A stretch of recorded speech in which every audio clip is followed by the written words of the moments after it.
Are you satisfied with your life? O sa Tagalog pa, kontento ka na ba sa buhay mo ngayon? O baka naman may ibang buhay ka pang inaasam?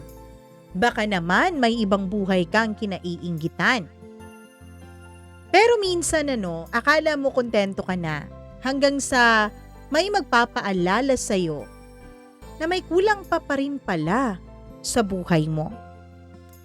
Hello everyone! Welcome back dito sa ating channel. Kasama nyo ang inyong one and only Mama Mia para sa panibagong kwentong hatid ko sa inyo for today's video. And I know that you are all excited dahil 2 araw lang naman tayong nag-replay ng Saturday at Sunday, di ba?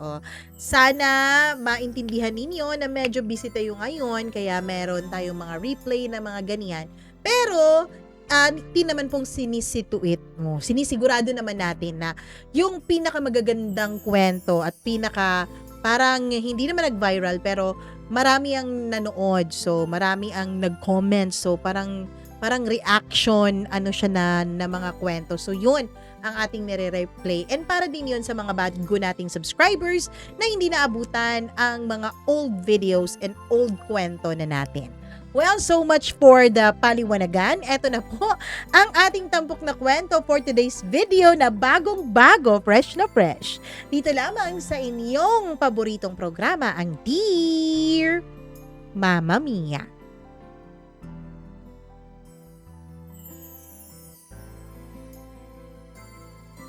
May katagang nagsasabi na hindi mo alam ang kulang sa buhay mo hanggat nariyan na at kumakatok na sa iyong puso.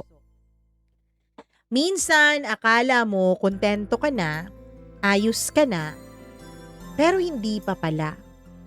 Malaki pala ang kulang sa iyong pagkatao. Dear Mama Mia, itago niyo na lamang ako sa pangalang Rika. Kung tatanungin mo ako noon kung ano ang itsura ng perpektong buhay, hindi mansyon ang sasabihin ko. Hindi rin kotse, hindi alahas, material na mga bagay o kahit yung pa-travel at bakasyon sa Pilipinas o sa ibang bansa. Ang perpektong buhay para sa akin ay isang maliit na bahay, isang lalaking inuuwian, at ang 4 na batang lalaking sabay-sabay tumatakbo papunta sa akin tuwing hapon. Mahirap kami, Mama Mia. Oo. Pero mahal naman ako ng asawa ko. At alam kong hindi lahat ng babae ay maswerteng makahanap ng isang lalaking kagaya ni Daniel. 16 na taon na kaming magkasama, 10 taon na po kaming kasal. At sa bawat taon na yun, wala akong naramdamang mas mahalaga pa sa kanya kaysa sa akin. Ako ang tinuturing niyang parang kanyang kayamanan, Mama Mia. Araw-araw pinaparamdam niya sa akin kung ganon niya ako kamahal. Hindi gaya ng ibang mga may bahay na hindi man lang tinutulungan ng kanilang mister sa trabaho sa bahay. Si Daniel po ay iba. Kapag nasa bahay siya, halos ituring niya akong prinsesa. Mahal na mahal niya ako. Kaya naman wala talagang pagsisisi sa puso ko na siyang napili kong mahalin, asawahin at tatay ng mga anak ko. Ayos lang yan, mahal. Yan ang lagi niyang sinasabi sa akin, lalo na kapag nag-aalala na naman ako pagdating sa pera. Basta kompleto tayo. Basta sabay-sabay tayong kakain mamaya. Ayos lang yun. Kaya yan. 4 ang anak naming lalaki. Magkakasunod at ang kukulit, Mama Mia. Magkakapareho ng tawa, yung tawang minana nila sa kanilang napakabait at napakamapagmahal na ama. nanay ko ay tahimik pero matalino. Ang pangalawa naman ay matapang pero palaban. Ang pangatlo, iyakin at may pinakamalambot na puso. At ang bunso ko, ang bunsong carbon copy ng kanilang ama na paboritong-paborito din naman ni Daniel. Minsan naisip ko, Mama Mia, paano ba namin nakakayanan ni Daniel ang lahat? Lalo na siya, yung pagod, puyat, tapos hindi pa sumasapat minsan ang kanyang kinikita o ang pera namin. Pero Mama Mia, kapag yakap-yakap ko silang 5 sa isang maliit na mesa tuwing hapunan, nawawala po ang mga pangamba ko sa buhay. Nawawala ang takot ko at sapat na yun para sa akin. Masaya na ako doon. Hindi ko na kinukumpara ang sarili o ang buhay ko sa iba kong mga kaklase, mga kaibigan o pinsan na maalwan ang pamumuhay. Para sa akin, Mama Mia, pinakamahalaga na masaya kami. Pinakamahalaga na nagmamahalan kami. At akala ko, ganun na ang siste ko sa habang buhay. Tulad nga ng sabi ko sa'yo, hindi kami mayaman ni Daniel. Hindi rin kami yung tipo ng love story na parang pampelikula. Nagkakilala kami ng asawa ko sa pabrikang pareho naming pinapasukan. Pareho din kami noong contractual, Mama Mia. Pareho kaming nangangarap lang na magkaroon ng regular na trabaho. Hindi rin po katulad si Daniel ng ibang mga lalaking nanliligaw o mga boyfriends na sweet sa kanilang mga girlfriends. Hindi rin po mabulaklakin kung magsalita si Daniel. Pero makikita mo, araw-araw, sa mga maliliit na detalye ng araw namin, lagi niya akong inuuna. Lalo na nung naging kami na, lalo na nung nagsama na kami at naging mag-asawa. Kapag pagod ako sa trabaho, siya ang maghuhugas ng plato kahit kapareho lang naman ang pagod naming dalawa. Kapag may sakit ako, kahit wala siyang leave, Mama Mia, papasok siyang puyat basta masigurado lang niyang may gamot ako at nakakain ako ng maayos.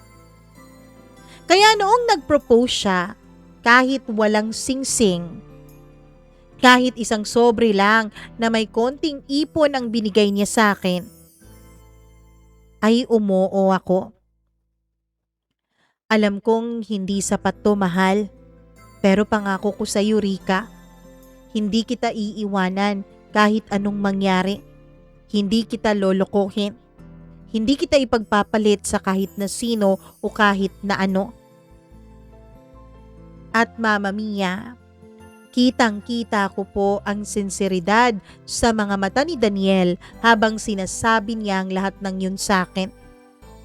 Kitang-kita ko sa kaniyang mga mata na ako ang nakasulat doon bilang kaniyang natatanging pangarap.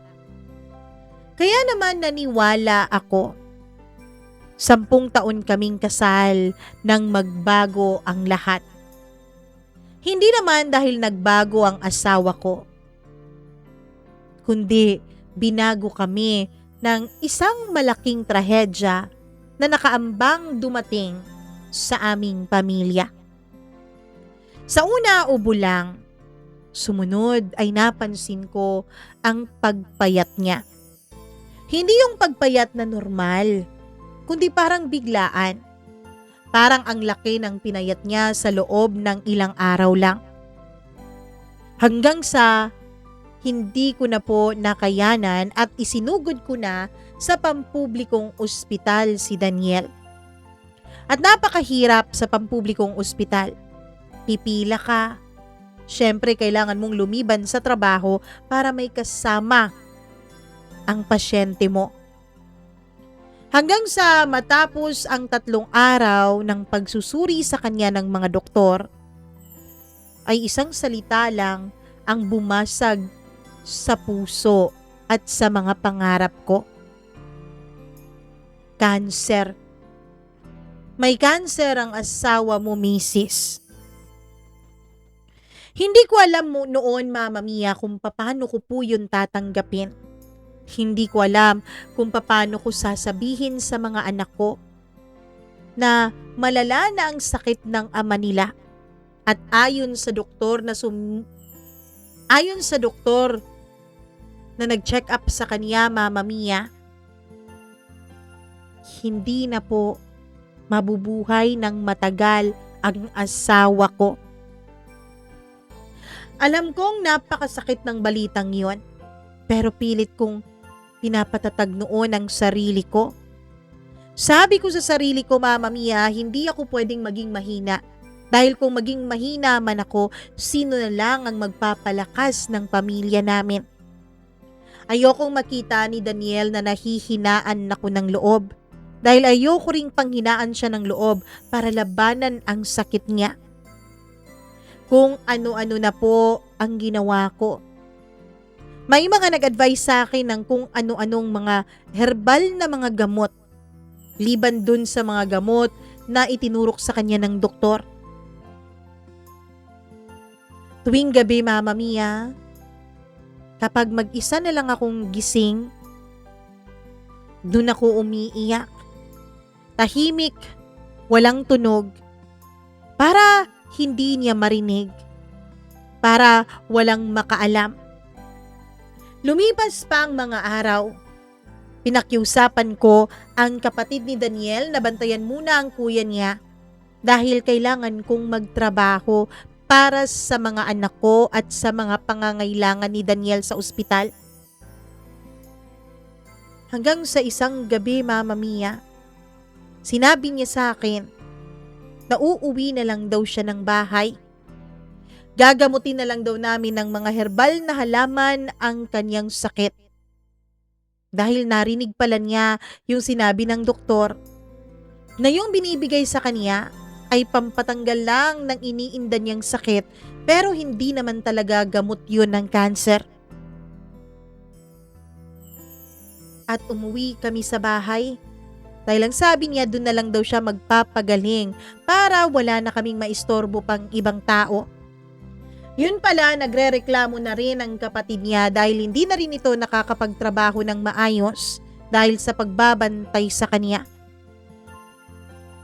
Mama Mia, isang taon naming inilaban ang sakit ng asawa ko. Hanggang isang gabi, akala ko tulog na siya. Gaya ng gabi-gabi kong ritual, ay tumulo na naman ng luha sa mga mata ko. Bilang tahimik na dasal sa Panginoon na sana pagalingin na niya ang asawa ko. Pero bigla ay hinawakan ni Daniel ang aking kamay. Nakapikit ang mga mata niya, pero nagsalita siya. Pasensya ka na, mahal. Alam kong nangako ako sa'yo. Alam kong nangako akong hindi kita iiwanan. Pero hindi na kaya ng katawan ko na samahan ka pa hanggang sa pagtanda mo. Hindi ko kayang sagutin ang mga sinabi niya, Mama Mia. Hindi ko kayang magsalita dahil punong-puno ng sakit ang aking buong katawan. Yun na pala ang huli naming pag-uusap ng asawa ko. Namatay si Daniel nung madaling araw din na yun, Mama Mia. At kasabay niyang inilibing ang kalahati po ng puso ko. Napakasakit. Napakasakit para sa akin na mawalan ng katuwang sa buhay. Na mawalan ng taong alam kong totoong nagmamahal sa akin. Bakit si Daniel pa? Bakit hindi na lang yung iba? Ang dami namang mga asawa dyan na sinasaktan lang ang kanilang mga asawa, niloloko, nambababae at kumakabit pa sa iba. Bakit ang asawa ko pa na napakabait? Pero kahit anong tanong ko sa langit, Kahit anong tanong ko bago ako matulog sa gabi, wala po akong nakukuhang sagot. Mama Mia, napakahirap po na magtaguyod ng 4 na anak. Kung dati ay nahirapan kami ni Daniel na 2 kaming nagtatrabaho, lalo pa nung ako na lang mag-isa. Buti na lang siguro naawa yung pabrikang pinapasukan ko sa akin. Kasi isang araw, mag-iisang taon, pagkatapos mawala sa amin si Daniel ay pinatawag ako ng HR. Isang balita ang binigay nila sa akin. Regular na ako sa trabaho ko at inilipat din nila ako sa medyo mas magaan-gaan na posisyon. Hindi pa rin kalakihan ng sahod, Mama Mia. Pero dahil hindi na ako masyadong pagod sa pabrika, nakakapaglabada ako tuwing gabi o tuwing day off ko sa bahay para may pang-extra income. Bukod pa doon, bumibili din ako ng mga chichirya o ng kung ano-ano sa grocery. Tapos pinapabenta ko sa mga anak ko sa eskwela nila. Ang pangatlo kong anak ay nahihiya, pero yung panganay at pangalawa, Mama Mia, suportado nila ako. Hindi ko alam kung paano ko nakayanan. Ngayon nga habang iniisip ko, di ko alam kung paano ko naitaguyod ang mga anak ko ng mag-isa. 15 taon, Mama Mia. 15 taon akong naging ina at ama ng 4 na batang mga lalaki. Nagtrabaho ako kahit saan. Kapag may racket, kapag wala akong pasok sa pabrika, kapag merong mga kung ano-ano, Mama Mia, kahit paglalako ng kung ano-anong flyers, lahat yun pinatus ko. Nagtiis ako sa pagod, nagpakalakas, kahit ang totoo ay gustong-gusto ko nang bumigay. Lumaki ang 4 kong mga anak na alam kong may tampo sa mundo.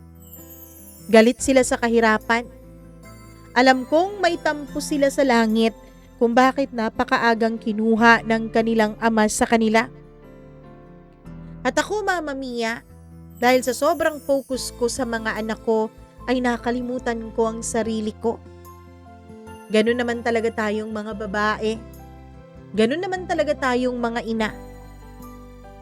Kapag kinakailangan, handa tayong talikuran maging ang ating sarili, masigurado lang natin ang kaligtasan at kaayusan ng buhay ng ating mga anak.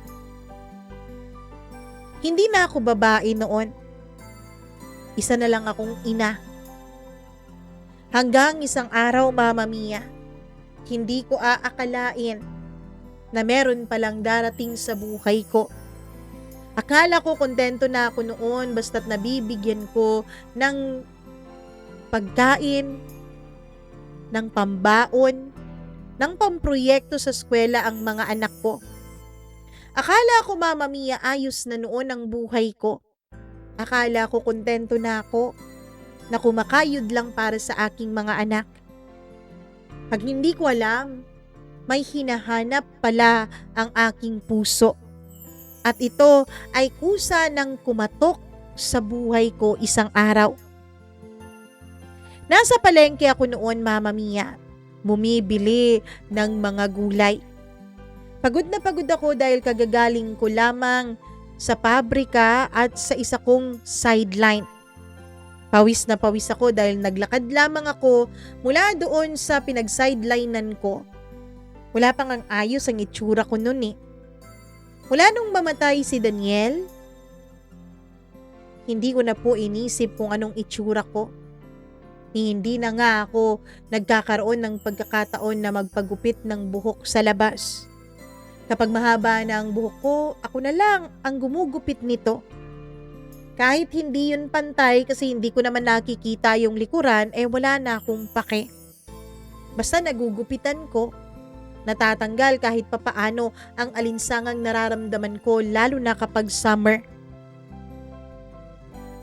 Nandun ako sa palengke, pumipili ng mga gulay na hindi na masyadong presko dahil hapon na iyon. Rika? Mama Mia, hindi ko alam pero pamilyar ang boses nung lalaki. Paglingon ko ay nakita ko siya. Si Brian. Ang lalaking una kong minahal. Ang lalaking naging katipan ko nung high school kami. Ang lalaking dati nung high school, pinangarap kong makasama ko habang buhay. Ang lalaking akala ko noon, mamahalin na ako hanggang sa aming pagtanda. Kaya lang hindi po, kasi hindi ako naging sapat sa kanya. Hindi ako naging sapat para ipaglaban niya yung relasyon naming dalawa. Nung tinignan ko siya, ay nakangiti siyang nakatingin sa akin.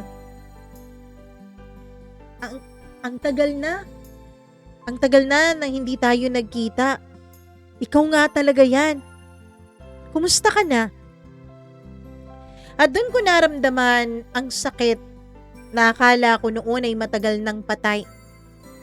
Mama Mia, mahal ko po ang asawa kong si Daniel. Alam ko ring mahal na mahal niya ako. Pero kung may isang tao man na may parte din sa puso ko at alam yun ng asawa ko, yun ay walang iba kundi si Brian, ang first love ko. Ang lalaking nanakit sa akin ng husto. Bumalik lahat ng mga alaala ko nung makita ko si Brian. Yung unang araw ng pagkakakilala naming dalawa. Magkasabay kami noon sa kantin. Malaki po kasi ang paaralan namin. Napakarami pong mga estudyante.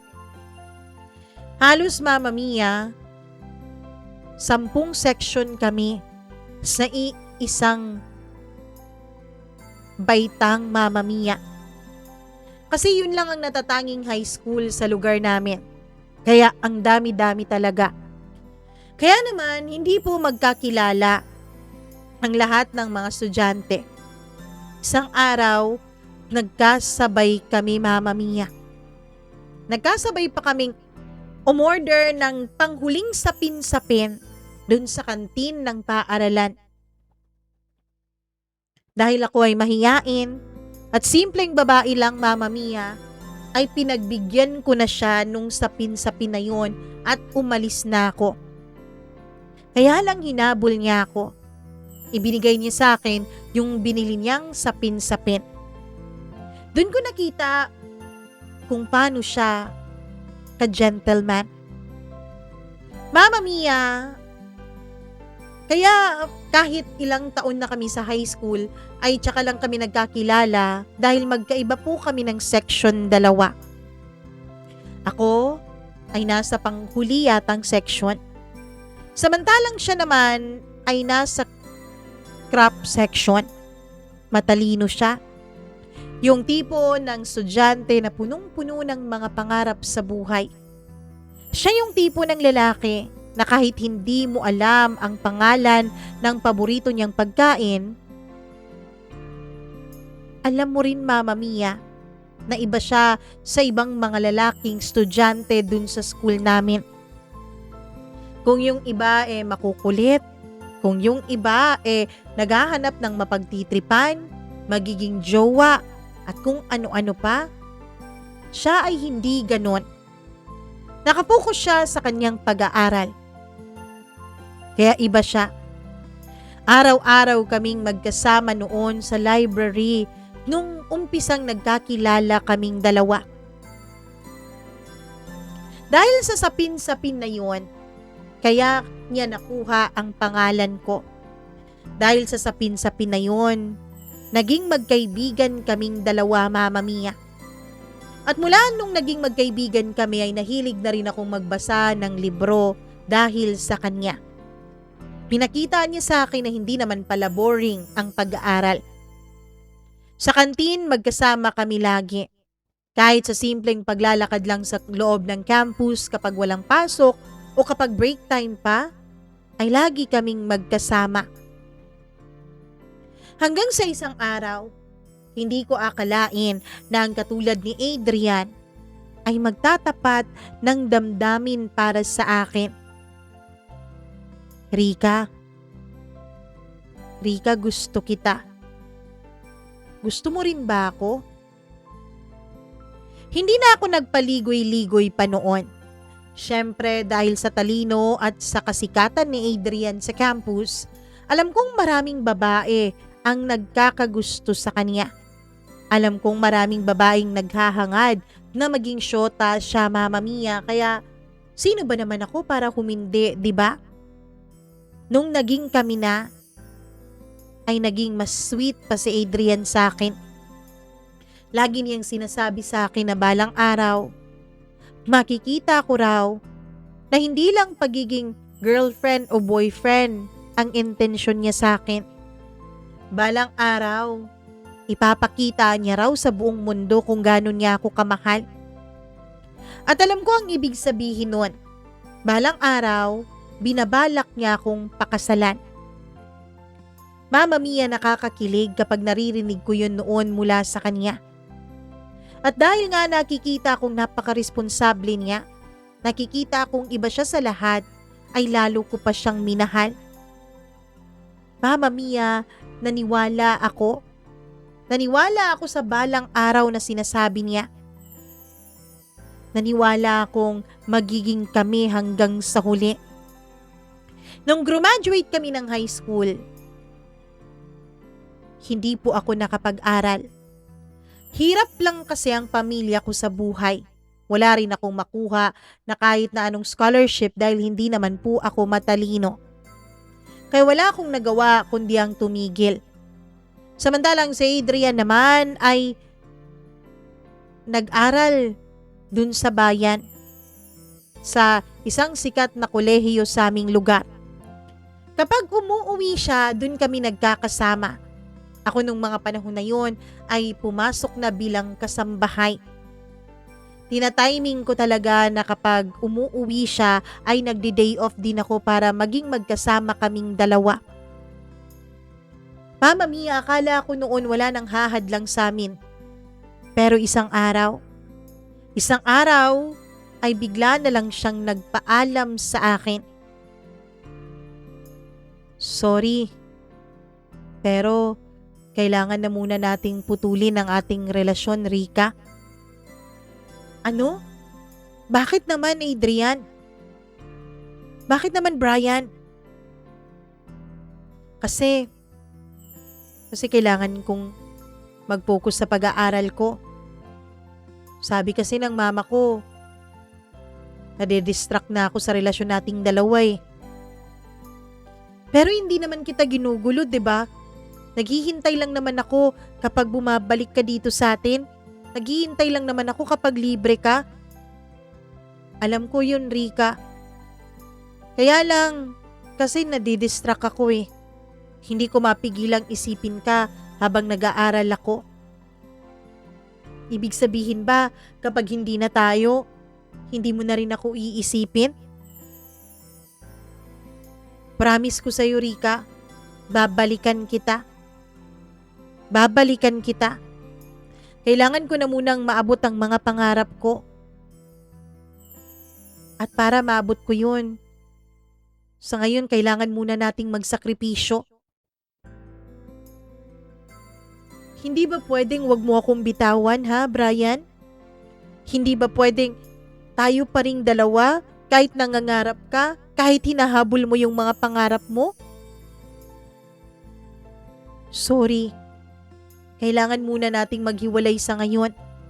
At kapag masiguro ko na yung kinabukasan para sa akin, hahanapin kita. Magiging tayo ulit dalawa.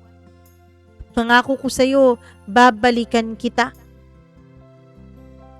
At doon na nga naghiwalay ang landas naming dalawa ni Brian, Mama Mia. Hindi ko talaga napigilan ang pakikipaghiwalay niya sa akin.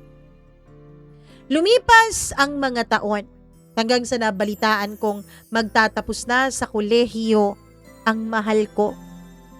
Akala ko noon, Mama Mia, ay babalikan na niya ako. Akala ko noon, eto na ang sinabi niyang katuparan ng mga pangarap niya. At kapag nangyari yun, ay babalikan niya ulit ako. Naghintay ako, Mama Mia. Ang tagal kong naghintay sa kanya. 3 taon. 3 taon na wala akong ibang naging boyfriend. 3 taon na ang ginawa ko lang ay magtrabaho ng magtrabaho para makatulong sa pamilya ko. At magdasal ng magdasal na bumalik na sa akin si Adrian. Kaya lang, Mama Mia, nung nakapagtapos na siya ay hindi man lang siya umuwi sa amin. Nabalitaan kong inasikaso na pala niya yung mga papeles niya. At pagkatapos nun ay dumiretso na siya ng abroad para sumunod sa papa niya. Mama Mia, ang sakit-sakit. Ang sakit para sa akin na umasa pero hindi naman pala tinupad nung nangako sa kanya ang kanilang mga pangarap. Lumipas pa ang 2 taon. Nagtatrabaho na ako nito sa pabrika. Mama Mia, dito ko nga nakilala si Daniel. Hindi ko pa alam noon kung nakalimot na ba talaga ako kay Brian. Kasi pagkatapos ng relasyon namin ni Brian, wala naman na rin akong ibang naging boyfriend eh. Pero si Daniel ang nagturo sa akin, Mama Mia, na ang tunay na pagmamahal, yung laging nandyan, yung kahit sa anong klaseng paghihirap, sinasamahan ka, hindi ka iniiwan. Ibang klaseng pagmamahal, pang-uunawa, at pag-aaruga ang pinaramdam at pinakita sa akin ni Daniel. Hindi lang basta-bastang pagmamahal yon, Mama Mia. Hindi lang yung pagmamahal na sinasabi, kundi yung pagmamahal na ipinapadama. Yung inaalagaan niya ang puso ko. Tulad ng init ng araw na palaging nandyan kahit taglamig. Ganun si Daniel sa akin. Mama Mia, sinabi ko sa kanya ang katotohanan. Ikunento ko sa kanya ang tungkol kay Brian. Ang tungkol sa pagmamahal namin ni Brian sa isa't isa. Ang tungkol sa paghihintay ko kay Brian sa pinangako niyang pagbabalik. Lahat kwento ko. Pati nga yung hindi ko kasiguraduhan kung nakamove on na ba ako sa ex ko. Pero si Daniel, hindi siya nawalan ng amor sa akin. Hindi siya nawalan ng pag-asa na makikita ko rin ang halaga niya. At nangyari nga yun, Mama Mia. Pinili ko si Daniel. Pinili kong magpakasaya kahit ang totoo noon, may puwang pa rin sa puso ko si Adrian. Inisip ko na lang nung mga panahon na yun, may puwang pa rin sa puso ko si Brian. Inisip ko na lang nung mga panahon na yun, na siguro nga meron na talagang puwang dito si Brian na hindi na maalis pa kahit ilang taon pang magdaan. Siguro ganun talaga kapag first love. Meron talagang special place dito sa puso natin kahit may iba na tayong minamahal. Hindi madali, Mama Mia. Nung naging kami ni Daniel, hindi madaling magtiwala ng buo. Hindi madaling pagtiwalaan na totoo ang sinasabi niyang pagmamahal sa akin.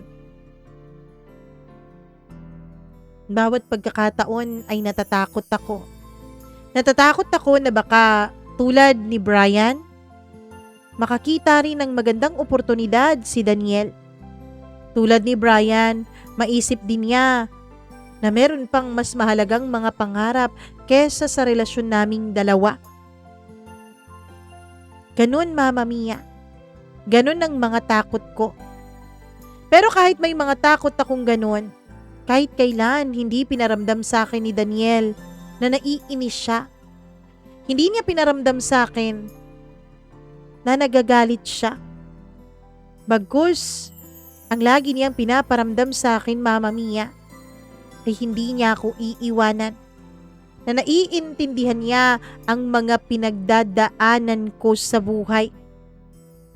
At yun ang mahalaga. Yung laging pagpaparamdam ni Daniel sa akin na andyan lang siya, na walang makakapaghiwalay sa aming dalawa. Hanggang sa natutunan ko ng mahalin ang bagong buhay ko kasama si Daniel. Natuto na akong mahalin si Daniel, lalo pa nung naging asawa ko na siya at nakita ko kung gaano talaga siya magmahal. Lalo pa nung nagkaanak na kaming dalawa. Doon ko nakita na napakasaya palang magkaroon ng kumpleto at mapagmahal na pamilya. Hanggang sa nakalimutan ko na si Brian, Mama Mia. Hanggang sa hindi ko na siya naramdaman dito sa puso ko. Lumipas nga ang 10 taon ng kasal naming dalawa ni Daniel. 10 taon ng pagmamahalan. Pero, yun nga lang, hindi pala nakatadhana na magtagal ng napakahabang panahon ng pagsasama namin ni Daniel bilang mag-asawa. Kasi namatay siya eh. Maaga siyang kinuha sa akin at sa mga anak ko. At nung namatay siya, parang nawala na ang dahilan ko para mabuhay. Pero Mama Mia, hindi ako pwedeng sumuko nung mga panahon na yun. 4 ang anak namin. Nakita kong kung nasaktan ako, ay nasasaktan din ang mga anak ko. Naaawa ako sa mga anak ko noon dahil hindi nila makakasamang lumaki ang kanilang ama. Sa paglipas nga ng panahon ay natutunan kong mag-isa. Natutunan kong ibaling lahat ng atensyon ko sa pagtatrabaho, paghahanap buhay para sa mga bata. Hanggang sa hindi ko na nga naisip si Brian. Hanggang sa hindi ko na nga naalala pa ang aming nakaraan. Kaya lang Mama Mia, dun sa palengke, hindi ko akalaing magtatagpo muli kaming dalawa. Lalapit na sana siya sa akin noon. Pero dun ko napagtanto na wala pala akong ayos. Dun ko napagtanto na ang haggard-haggard ko pala at kagagaling ko lang sa 2 trabaho. Kaya dali-dali akong umalis. Nung may dumaan na mga tao sa gitna namin, ay hindi ko na siya inantay pa at naglakad na ako palayo sa kanya. Hindi ko maipaliwanag ang sobrang kabang naramdaman ko noon. As in, ang bilis-bilis talaga ng tibok ng puso ko. Hindi ko kasi akalain na sa paglipas ng napakahabang panahon, magpapakita ulit yung lalaking nang iwan sa akin. Mama Mia, isang araw, balabas na ako noon ng bahay. Wala na ang mga bata dahil pumasok na sa eskwela. Nagulat ako nung may kumatok at tumawag ng pangalan ko sa pintuan. Pagbukas ko, walang iba kundi ang taong tinakasan ko sa palengke nung isang araw. Si Brian. Hindi ko inaasahan na patutuntun niya ang kinaroroonan ko. Hindi ko inaasahan na makakarating siya mismo sa harap ng bahay namin. Ngunit andito na siya. Nakatayo sa harap ko. Tumanda na tulad ko. Pero hindi katulad ko. Hindi siya masyadong matanda. Mama na ang itsura niya. Pero pareho pa rin ang kanyang ngiti. Yung ngiting hindi ko makalimutan kahit kailan. Rika? Rika, ikaw nga. Tama nga yung tinuro nila kung saan ka nakatira. Anong ginagawa mo dito, Brian? At saka bakit mo hinanap ang tinitirhan ko? Hindi ba nangako ako sa'yo, Rika? Nangako ako sa'yo na babalik ako. Eto na. Nakabalik na ako. Nagbabalik na ako sa buhay mo. Tinupad ko ang pangako ko dahil hindi kita makalimutan. Gusto kitang makasama. Sabi niya sa akin at dahan-dahang lumapit. Ako naman ay nagpigil ng hininga at dahan-dahan ring umatras. Nagbalik siya pagkatapos ng napakahabang panahon. Bakit siya nagbalik? At saka natuntun niya tong tinitirhan ko. Alam ba niya ang katotohanan tungkol sa lagay ng buhay ko ngayon? Na meron akong 4 na anak. 4 na anak na lalaki, tapos walang ama dahil maaga akong nabiyuda. Mama Mia, hinarap ko si Brian. Brian, sorry. Pero kailangan kong pumasok sa trabaho. Sige na, malilate na ako. Rika, please. Please, mag-usap muna tayo. Brian, wala na tayong dapat pang pag-usapan. Napakatagal na panahon na yun. Hindi mo na kailangang panindigan ang mga pangakong yun. Nag-move on na ako. Kaya sana mag-move on ka na rin. Sabi ko. Pero Rika, please pakinggan mo muna ako. Brian, may trabaho ako. May mga anak akong binubuhay. Siguro naman alam mo yun, 'di ba? Sige na. Baka makarating na yung panganay kong anak mula sa kanyang trabaho. Sa mga panahon na ito, Mama Mia, ay nagtatrabaho na po ang panganay ko. Yung pangalawa ay kolehiyo na, samantalang kolehiyo na rin yung pangatlo. Yung pang-4 na bunso, dahil sobrang kulit at maloko, 4th year high school pa nung mga panahon na yun. Nakabalik kasi nga hindi nakapasa. Mama Mia, hinayaan naman ako ni Brian na makaalis nung araw na yon para makapunta sa trabaho. Kaya lang hindi niya ako tinigilan. Paglabas ko sa trabaho nung araw din na yon ay nandoon sa labas at nag-aantay sa akin. Si Brian. Hindi ko akalain na nandun siya, Mama Mia. Meron pa sana akong sideline noon pero sabi niya, siya na lang daw ang magbabayad basta kausapin ko lang daw siya. At anong sa tingin mo, ha? Madadala ako sa pera mo, Brian? Brian, please lang. Hayaan na natin ang isa't isa. Hayaan na natin ang nakaraan. Pero hindi ko kayang gawin yun, Rika. Dahil hanggang ngayon, nandito ka pa rin sa puso ko. Hanggang ngayon, hindi pa rin kita makalimutan. Naging makulit si Brian, Mama Mia. Paulit-ulit niyang pinaramdam at pinakita sa akin ng pagmamahal niya. Nag-explain din siya, Mama Mia. Ang pag-a-abroad niya dati ay isa raw sa mga pangarap niya. Gusto niya sana na magkaroon ng magandang kinabukasan. Ang gusto niya sana noon ay pag-aralin ako kapag maayos na ang kanyang buhay. Kaya lang, hindi naman nangyari yon. Hindi nangyari na napag-aral niya ako. Kasi, Mama Mia, may pinakilala daw sa kanya ang kanyang ama doon sa Canada. At yung pinakilala sa kanya ay anak ng kaibigan nito na permanent resident na doon. Inireto sila sa isa't isa. Wala siyang nagawa. Pinilit siya ng kanyang ama kaya pinakasalan niya yung Canadian citizen na Pilipino rin naman. At nung nabalitaan daw niya na ikinasal na rin ako, ang akala daw niya, Mama Mia, ay wala ng pag-asa sa aming dalawa.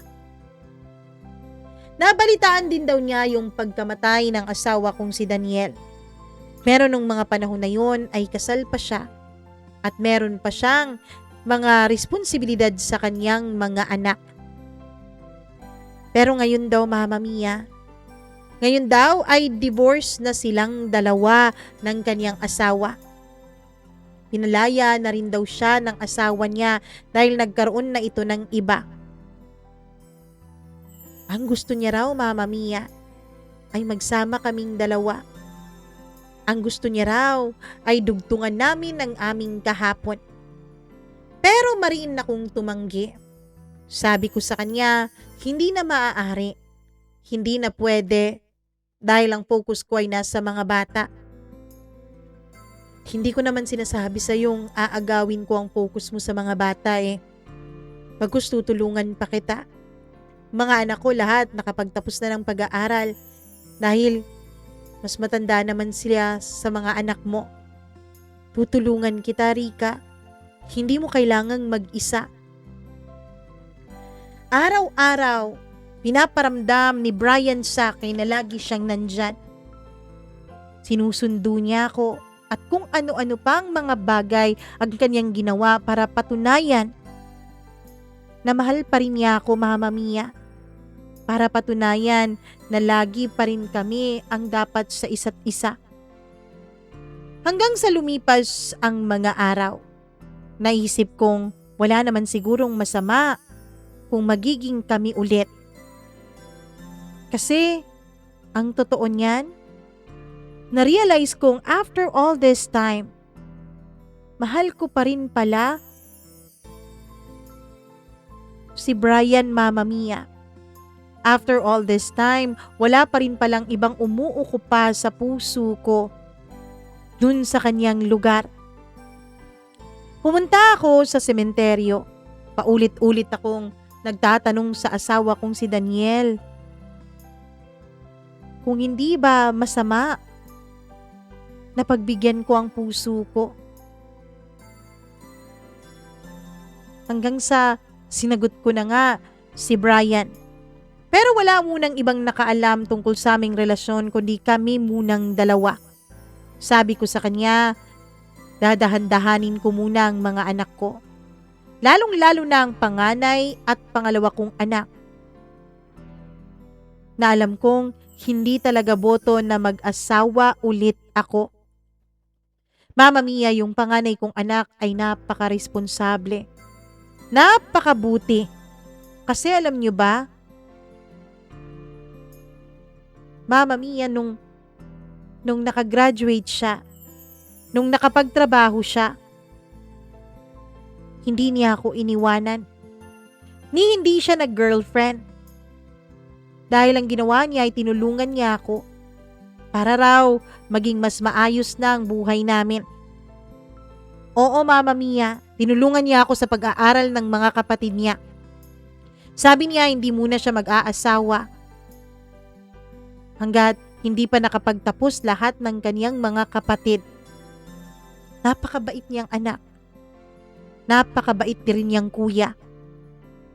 Kaya sigurado ako noon na magagalit siya kapag nalaman niyang may karelasyon na ako. Ilang beses na rin kasi niyang sinabi sa amin,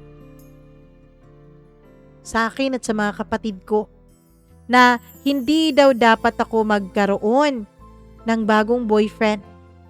Dahil ang gusto niya, tanging ang papa lang nila ang kasama ko hanggang sa ako rin ay tumanda na at mawala na rin sa mundong ito. Mama Mia, hindi po naging madali. Hindi naging madaling itago ang relasyon naming dalawa ni Brian, lalo na't siya ay wala naman pong balak na itago ito.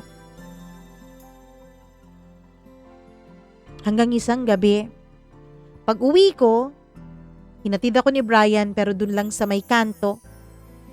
Magpasok ko ng bahay ay nandun ang 4 kong mga anak at nakaupo at halatang hinihintay ako. Oh, mga anak, gising pa pala kayo. Bakit di pa kayo natutulog? Inantay ka talaga namin, Mama. Ano? Bakit naman? Anong meron? Nagtataka ako pero may idea na ako kung anong meron. Alam ko, Mama Mia, na may alam na sila tungkol sa relasyon naming dalawa ni Brian. At totoo nga, Kasi tumikim muna ang panganay ko bago siya nagsalita. Mama? Mama, sino si Brian? Ha? Usap-usapan na kayo dito, maging sa palengke. Kanina, nung dumaan ako ng palengke para bumili ng baboy para maluluto, may nagtanong sa akin kung kailan daw ang kasal ninyong dalawa ni Brian. Bakit kasal na ang tinatanong ng mga tao? Sino ba talaga siya, Mama? Mga anak, hindi na ako nagtago. Inamin ko na sa kanila ang totoo. Siguro panahon na mga anak para malaman ninyo. Si Brian ay dati ko siyang kasintahan. Dati ko siyang minahal bago pa ang papa ninyo. Pero nagkahiwalay kami. Akala ko hindi na kami magkikitang muli. Kaya lang, itinakda yata ang pagkikita namin. At bumalik siya sa buhay ko. Anong ibig sabihin mo, Mama? Kami na ulit ni Brian. Ano? Di pwede yan. Bakit naman hindi pwede ang mga anak? Ayaw namin sa Brian na yun. Ayaw nyo lang ba talaga kay Brian? O ayaw nyo sa lahat ng lalaki? Mama, di ba't nangako ka sa amin? Nangako ka sa amin na si Papa lang, di ba? Bakit ngayon? Bakit ngayon may Brian ka na? Mga anak, hindi nyo naiintindihan eh. Kailangan ko rin ng karamay. Kailangan ko rin ng kasama. Mama, andito naman kami. Ano pa bang klaseng karamay ang gusto nyo? Anong klaseng kasama pa ba ang gusto nyo? Kung gusto nyo, hindi kami mag-aasawa. Mama Mia, galit na galit ang mga anak ko. Ayaw nilang tanggapin si Brian. Ayaw nilang tanggapin na may bagong lalaking nagpapaligaya ng puso ko. Ang gusto nila ay manatili akong sa papa nila kahit wala na ito. Ilang beses naming napag-awayan yon. Ang totoo niyan, pumunta na nga si Brian sa bahay namin para magpaliwanag sa mga anak ko. Pero ni isa sa kanila ay walang humarap sa kanya. Mahirap ba talagang intindihin? Mama, hindi ka na rin naman bata. Bakit kailangan mo pa ng love life? Bakit ngayon pa? Sana dati pa, 'di ba? Nung bago pa lang mamatay si Papa. Bakit ngayon pa? Mama, nagpapasalamat kami sa iyo dahil alam namin na napakarami mong sakripisyo para sa amin ng mga kapatid ko. Pero Mama naman, wag naman. Wag naman yung Brian. At wag ka naman nang humanap ng iba. Napakahirap po ng naging sitwasyon ko noon, Mama Mia. Napakahirap. Kasi wala sa mga anak ko ang tumanggap kay Brian. Pero sabi ko sa sarili ko, sapat na rin sigurong panahon ang isinakripisyo ko para sa mga anak ko. Sapat na siguro ang 11 taon, Mama Mia. Kaya ang ginawa ko, hindi ako nagpatinag sa mga anak ko. Sinuportahan ko pa rin sila. Sinuportahan ko pa rin ang pag-aaral ng mga anak ko, lalo na yung bunso at yung pangatlo. Yung pangalawa ay magtatapos na rin ng college. Kung talagang matigas yung puso mo, Mama, matigas yung ulo mo, sige, bahala ka. Pero wag na wag mong aasahan yung suporta namin dyan sa relasyon ninyong dalawa.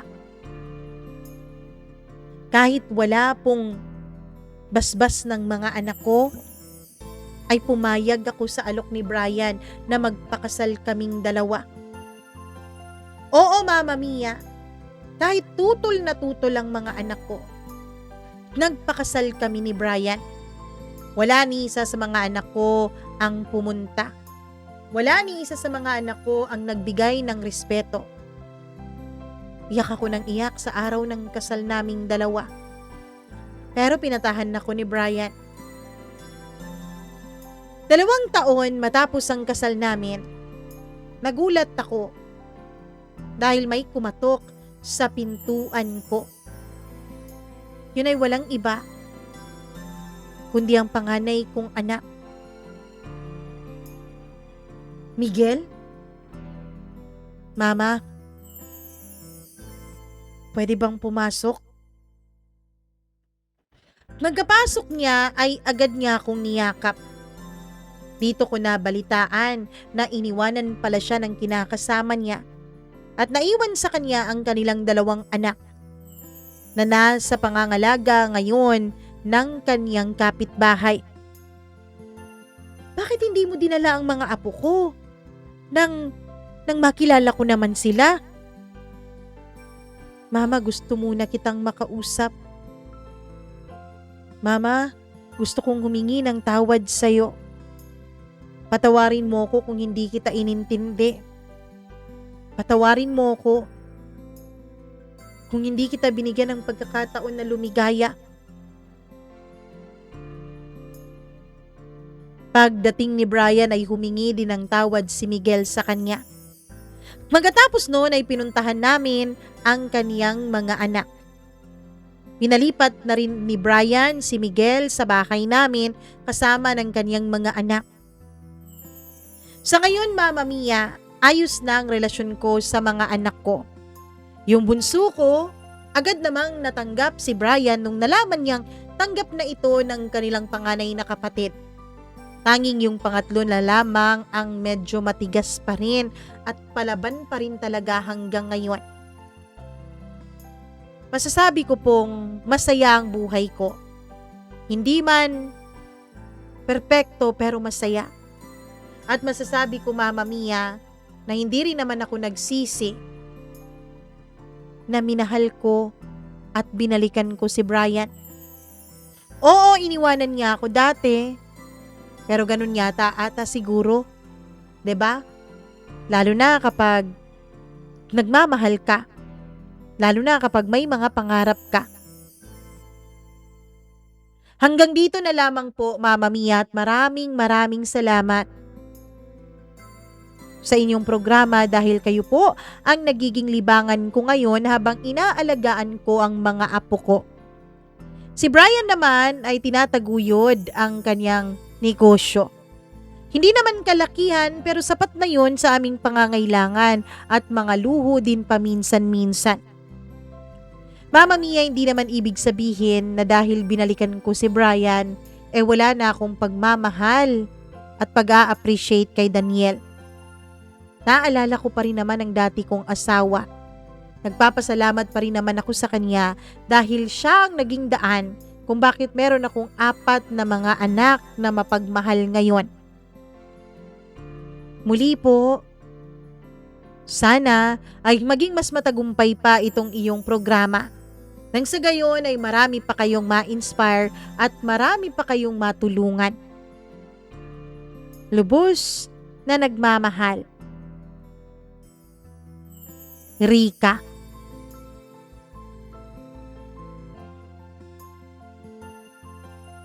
Adrian ako ng Adrian kanina. Sorry naman kasi meron ding sender na kababasa ko lang kanina. Bago ko basahin itong kay Rika na Adrian yung pangalan. Nako, tumatak talaga sa utak ko yung kanyang name. So sorry naman. Sa mga nalito dyan, bakit ka Adrian ng Adrian, Mama Mia? Di ba Brian?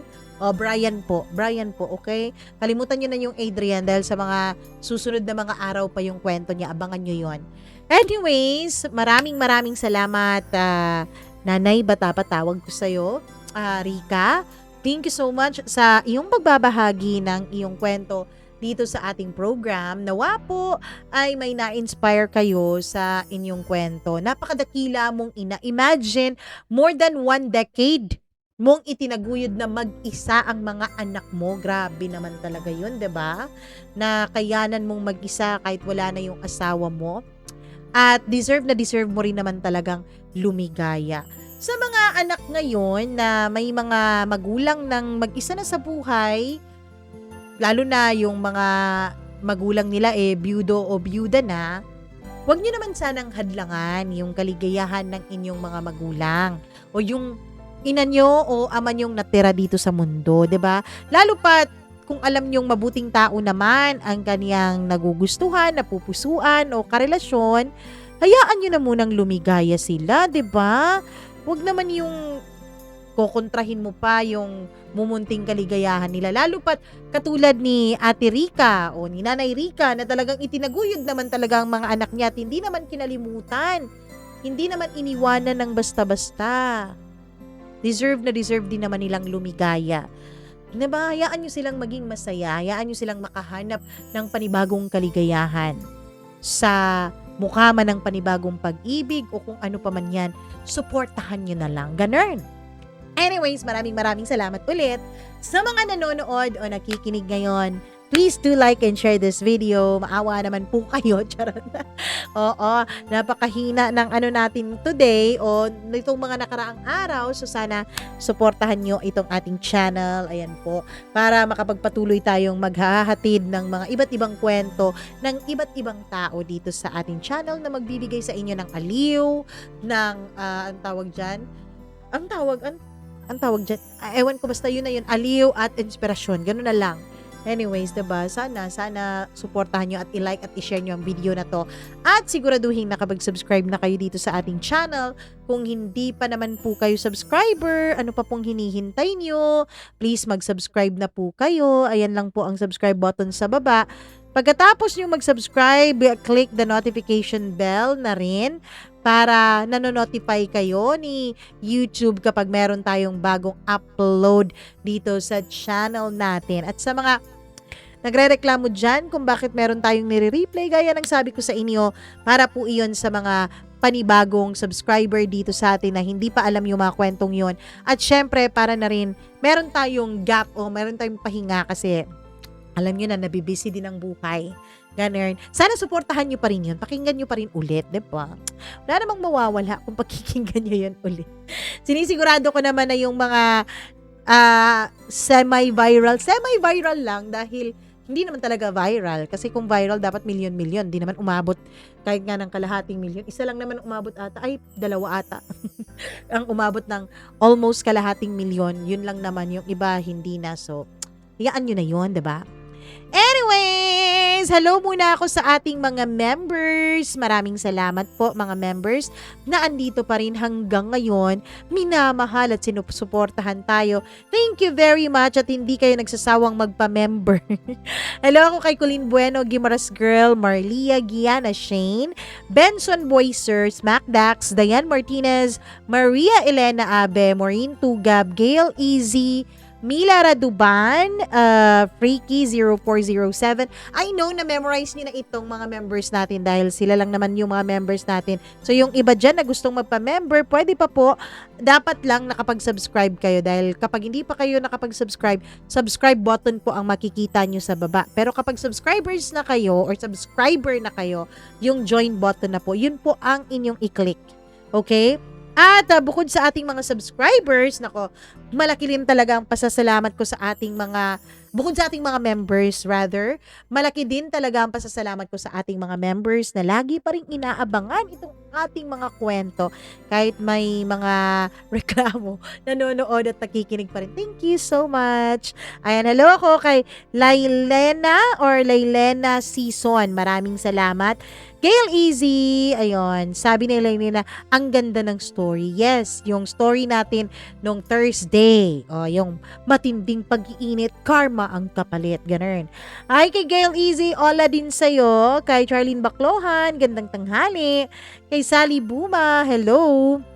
Hi din kay Mercedes Esteban, good afternoon. Kung afternoon mo man ito napapakinggan.